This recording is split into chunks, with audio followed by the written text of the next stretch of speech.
So untuk pagi ni kita nak tengok modul keusahawanan ya. Okay, yang ini modul ini tidak ada cetakan ya. Dia ada soft copy saja. Nanti kamu naik ke sekolah, kita akan bagi dia punya hard copy. Kita akan print out. Okay. Kalau hari tu kita dah tengok kepada 7.11 lah sebenarnya. 7.11 menjelaskan etika dan perundangan kaitan dengan grafik. Kemudian kita juga dah tengok trend masa hadapan ya. Okay, kalau lihat dekat sini dia ada, kalau tengok dekat DSKP dia, kejap ya, saya try buka DSKP. Bab 7 kita ada 3 SK ya, 3 standard kandungan. 7.1.2.3. Okay. Kemudian kita juga ada 7.2 keusahawanan. Okay, yang ni pemberatan yang lebih sedikit lah, 7.2 ni. Okay. Kita nak buat pengiraan, kita nak buat kata kerja, dan yang terakhir sekali adalah kita menghasilkan ataupun mengurus dan melaksanakan projek pameran kreatif. So kita tengok kepada 7.1.1 ya. Okay, 7.1.1 dia lebih kepada menjelaskan isu etika dan perundangan berkaitan dengan grafik. Okay, ini yang kita dah sentuh hari tu, isu etika dan perundangan. Okay, dua benda yang berbeza. Etika, adab kita, kemudian dan perundangan, undang-undang yang kita boleh guna pakai bila mana karya grafik kita digunakan ataupun kita cakap plagiat lah, plagiat. So perundangan tu banyak benda sebenarnya.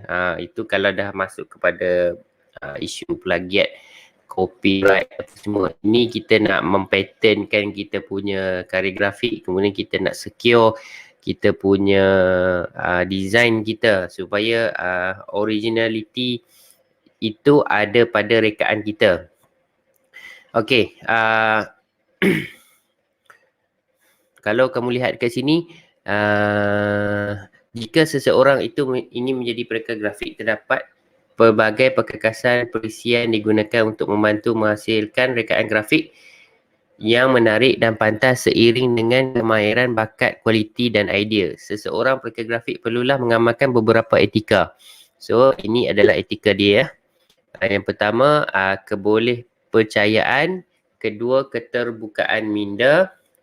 Ketiga, mampu terima kritikan. Keempat, komunikasi, kemahiran berkomunikasi. Dan kelima adalah penyelesai masalah. Okey, ini adalah etik ataupun sikap adab ataupun perkara yang perlu ada pada seorang pelakon grafik. Kamu boleh claim lah seorang pelakon grafik sebab kamu buat kerja-kerja grafik. Okay, unofficially kamu bolehlah claim, tapi official punya pelakon grafik tu dia ada title lah, and then dia work as a graphic designer 24/7. Okay, selain daripada itu, isu etika dan perundangan ni kita pecahkan kepada tiga lah. Kita pecahkan kepada tiga. Yang pertama adalah perlindungan harta intelek.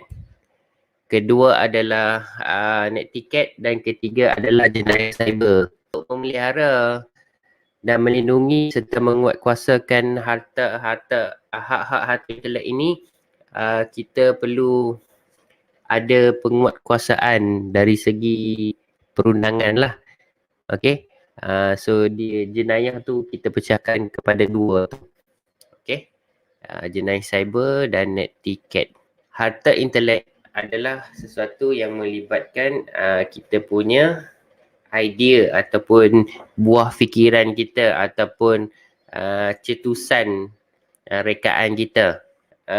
Maka dengan ini dia menjadi satu benda sebenarnya yang kita tak boleh nak bendung kalau kalau dia dilakukan plagiat. Waktu sekarang ni dia dah ada undang-undang, so senang sedikit lah untuk kita nak. Okey, kita tengok ni. Perlindungan harta intelek. Perlindungan harta intelek merujuk kepada hasil ciptaan berasaskan fikiran seseorang. Buah fikiran, idea, kita punya, apa kita nak cakap, kita punya rekaan kita, design kita yang kita buat sendiri. Benda tu dia tak secara maujud pun kita panggil dia harta intelek. Harta intelek dia termasuklah hak cipta, paten, cap dagangan, reka bentuk perindustrian, petunjuk geografi, susun okey, dia kalau kamu melihat macam ni ada satu story dulu between Apple and Samsung.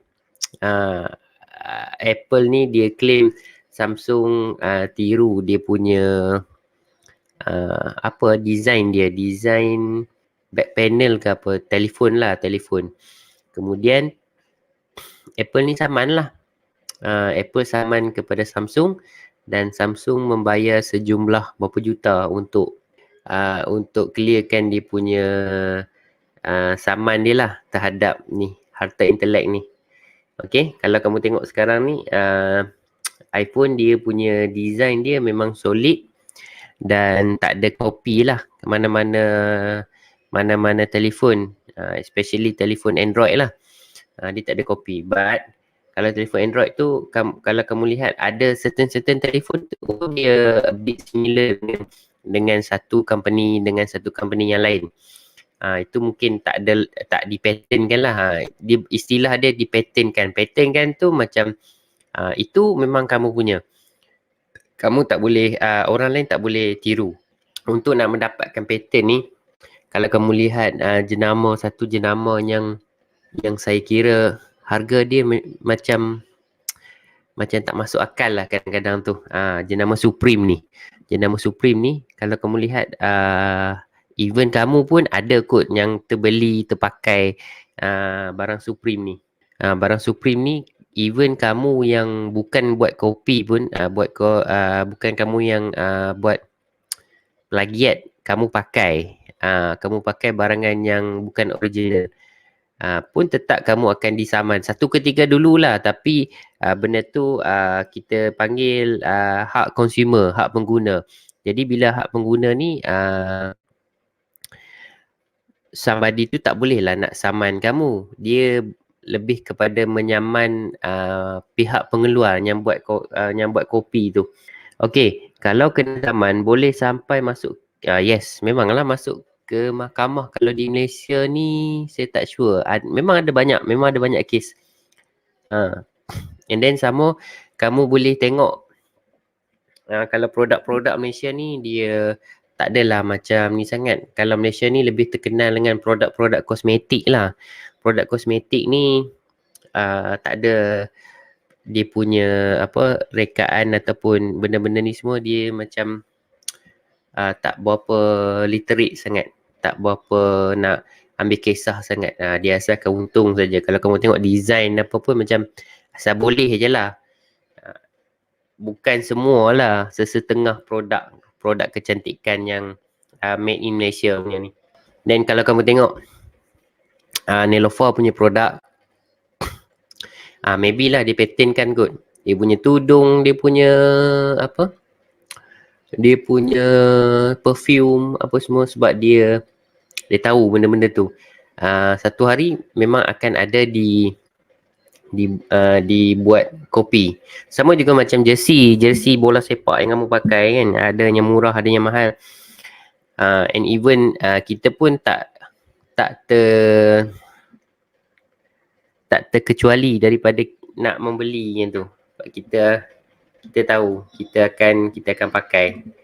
Okey, nak beli yang original mahal, so kita beli yang murah punya kan.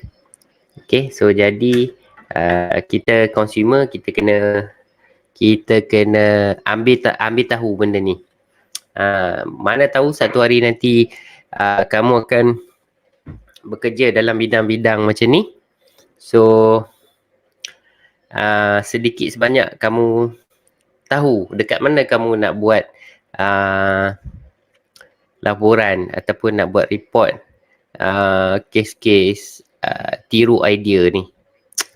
Kalau macam dekat sekolah kita tiru kerja homework kawan yang soalannya bersifat cadangan ataupun memberi justifikasi, cikgu kamu boleh tahulah dua-dua ni sama, tapi kita tak tahu siapa yang buat, siapa yang tiru. Contoh macam itulah, itu adalah harta intelek. Okey ni, bidang-bidang bidang undang-undang harta intelek. Dia ada hak cipta, paten, cap dagangan, reka bentuk industri, petunjuk geografi, litar bentuk, susun atur, litar bersepadu. Ini lebih kepada elektronik punya design lah dalam rekaan, contoh rekaan telefon sekalipun. Kenapa telefon, setiap telefon tu ada yang design dia kamera di tengah, kamera di tepi, kamera ada 4, 3, 2, 1 pun ada. Ini semua melibatkan rekaan design dia punya electronic board. Okey, harta intelek terbahagi kepada dua. Harta intelek yang terdapat perlindungan di bawah statut. Ni saya tak sure, kamu boleh check balik nanti ni betul ke tak dia punya nama ni. Harta intelek yang mendapat perlindungan daripada common law. Okey, untuk pengetahuan kamu, tajuk keusahawanan ni dikongsi oleh semua subjek lain yang dimasukkan di bawah MPV. Maksudnya tajuk 7 ni, modul 7 ni semua sama. Kalau ambil multimedia ke, solekan dandanan rambut ke, penyaman udara ke, semua modul 7, modul keusahawanan. And even subjek penjagaan pun, bab ni pun ada untuk tingkatan 5. Dia orang lebih detail lah. Kita ambil dia punya atas-atas dia saja. Dia punya tak terlalu deep lah. Dia ambil dia punya konten yang secara in general saja. Okey. Undang-undang harta intelek ada berapa ni? Ada 4. Akta cap dagangan, akta paten, akta hak cipta, akta reka bentuk ciptaan industri. Kita mengharapkan tahun kamu ni tak masuklah bab keusahawanan ni, sebabnya bab ni baru disiapkan modul, kemudian dia ada banyak fakta. Bila ada banyak fakta, kamu tahu tak, bila ada banyak fakta ni, soalan macam mana dia akan masuk? Soalan yang bersifat menguji kefahaman kamu serta menguji pengetahuan kamu. Maksudnya kena tahu, ingat, hafal dan boleh jelaskan balik. So mana kata kat sini agak sukar lah, sebab banyak term, banyak benda yang kamu nak kena ingat. Okey, kita pergi satu persatu secara perlahan lah. Okey, yang pertama adalah copyright. Copyright ataupun hak cipta ni merupakan hak eksklusif yang diberikan oleh undang-undang untuk tempoh masa tertentu kepada pencipta karya. Tujuan adalah untuk mengawal penggunaan karya mereka. Perlindungan hak cipta di Malaysia adalah berasaskan Akta Hak Cipta 1987.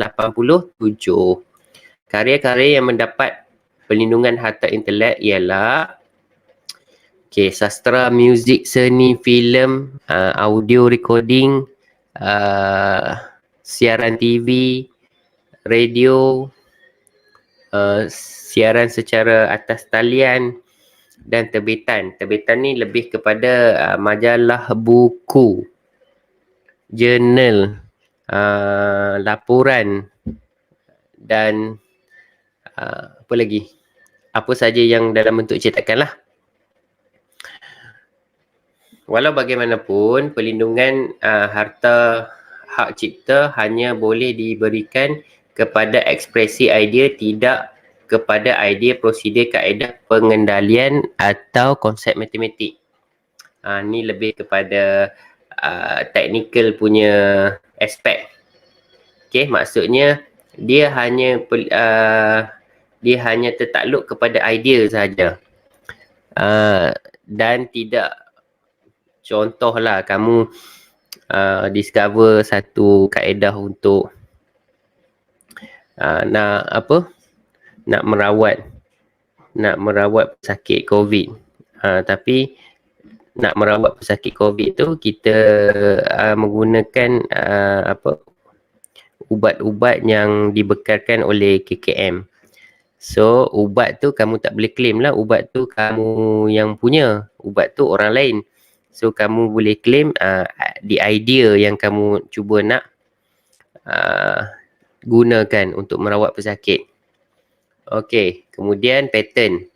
Okey, patent merupakan satu hak eksklusif yang dianugerahkan kepada reka cipta sama ada berbentuk produk atau proses untuk melakukan sesuatu yang baharu atau penyelesaian teknikal terhadap sesuatu masalah.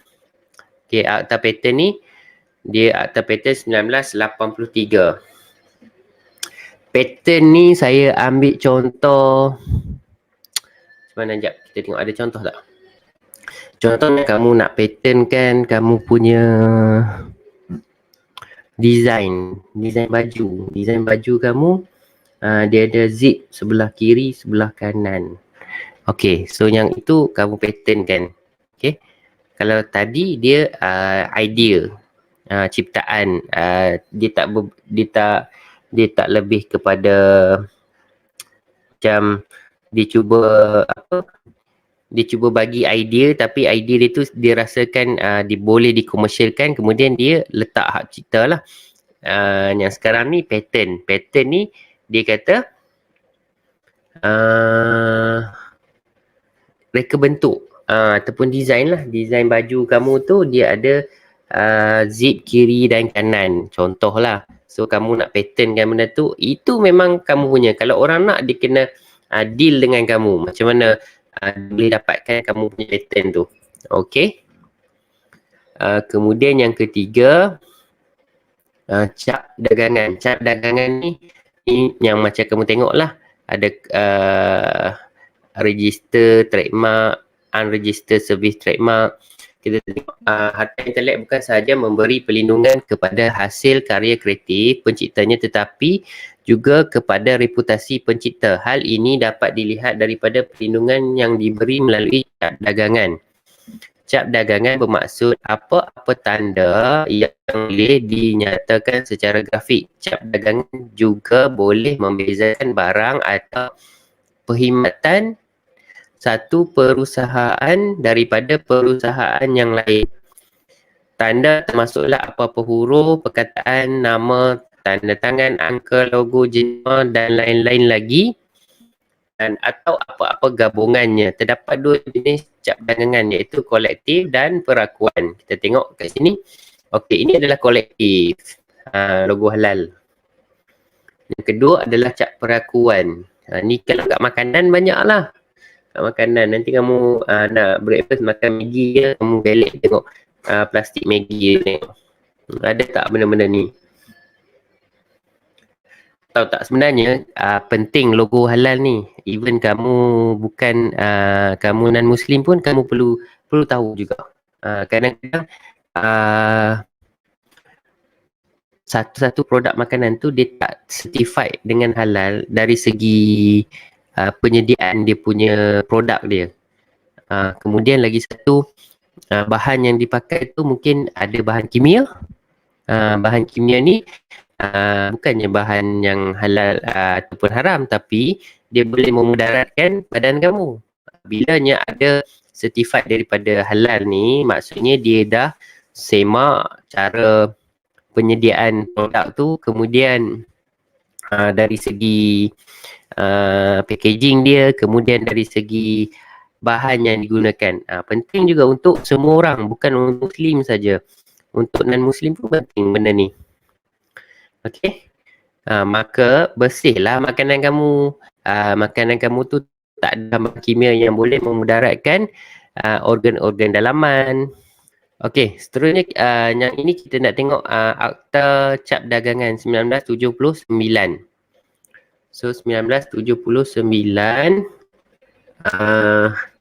dia menceritakan lebih kepada penggunaan tanda nasimu tadilah.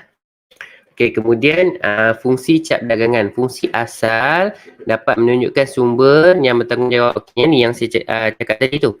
Kemudian fungsi pemilihan, fungsi kualiti, pemasaran dan ekonomi.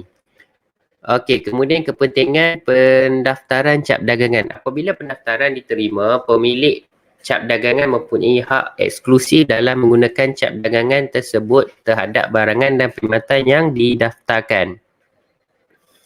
Lupa saya nak tambah, ada satu lagi barang elektrik. Barang elektrik ataupun elektronik dia ada cap sirim.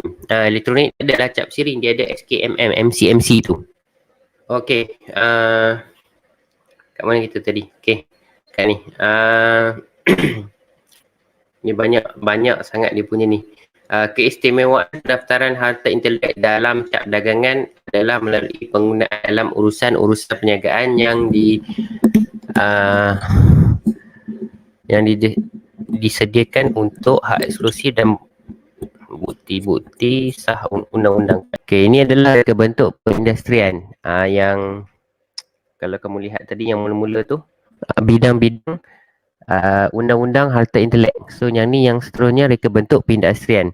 Reka bentuk perindustrian adalah ciri bentuk tata rajah, corak atau hiasan yang digunakan pada sesuatu barang melalui proses atau cara perindustrian. Selain itu, ciri yang terdapat pada barang siap merupakan ciri yang menarik dan dinilai dengan pandangan mata. Okey, dia ada akta juga ya. Akta Industri 1996 untuk melindungi rekaan perindustrian ni.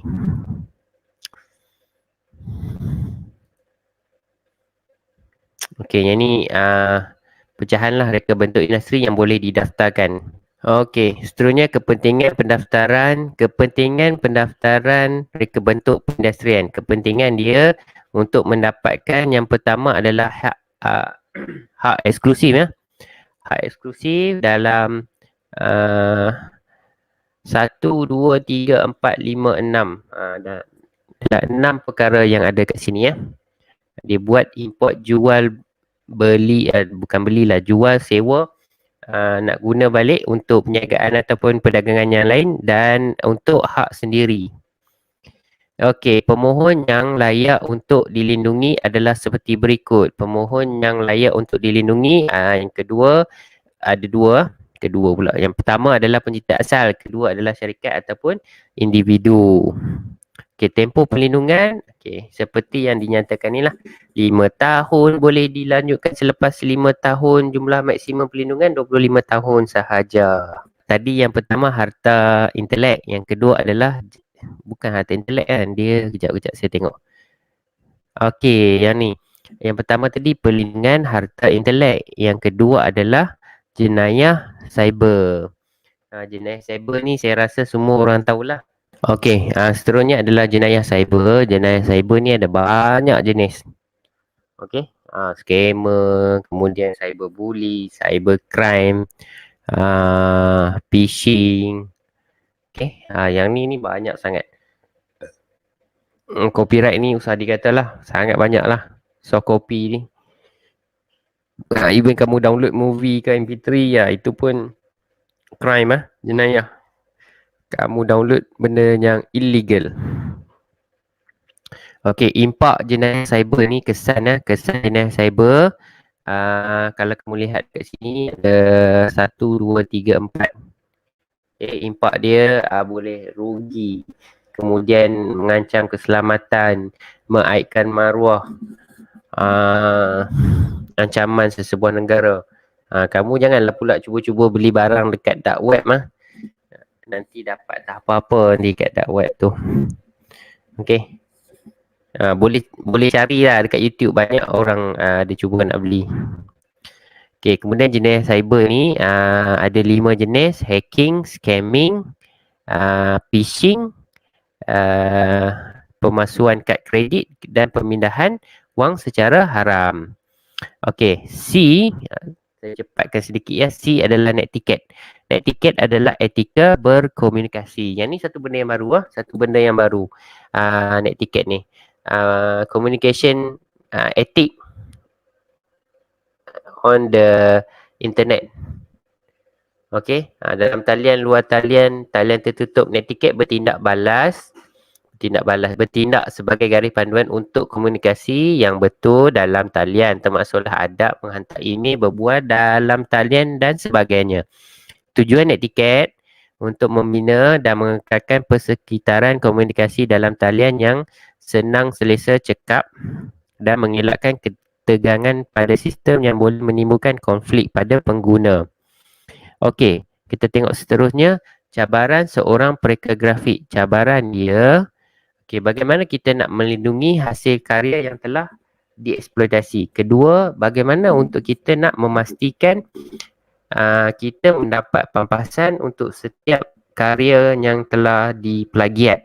Ketiga adalah bagaimana untuk kita nak mengelakkan pelanggaran undang-undang secara tidak sengaja. Okey, benda ni sebenarnya kita secara tak langsung kita pun ada terbuat. Pertama-tama bila kamu buat design. Bila kamu buat design, kamu ada ambil gambar. Kamu download daripada internet. Ada check tak gambar tu free for use ataupun benda tu dia ada license. So bila ada license, maknanya dekat sini kamu tak boleh simply ambil. Gambar tu dia dijual. So kamu kena hati-hatilah benda tu. Secara tak sengaja kita boleh melanggar undang-undang. Okey.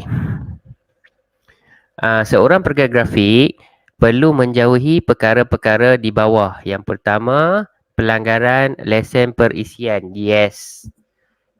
Ini dekat dalam laptop kamu sendiri tu pun ada perisian yang pirate. Kemudian pelanggaran lesen font. Font yang kamu pakai tu legal ataupun illegal. Kalau trial tu maksudnya legal. Kalau kamu pakai font tu dia full version. Kamu kena check font tu betul-betul dia bagi free ataupun dia kamu download daripada source yang illegal lah. Kemudian pelanggaran kontrak ni macam kamu subscribe apa-apa, kemudian kamu dapatkan secara tidak sah. Contoh beli account lah, beli account Microsoft dekat dalam website pembelian atas talian ni kan. Kan ada banyak. Kemudian plagiat hasil kerja orang. Ada tak yang plagiat? Saya rasa tak ada kot. Setakatnya saya tengok RGD 08 ni tak ada yang sama lagi lah. Masing-masing ada idea sendiri.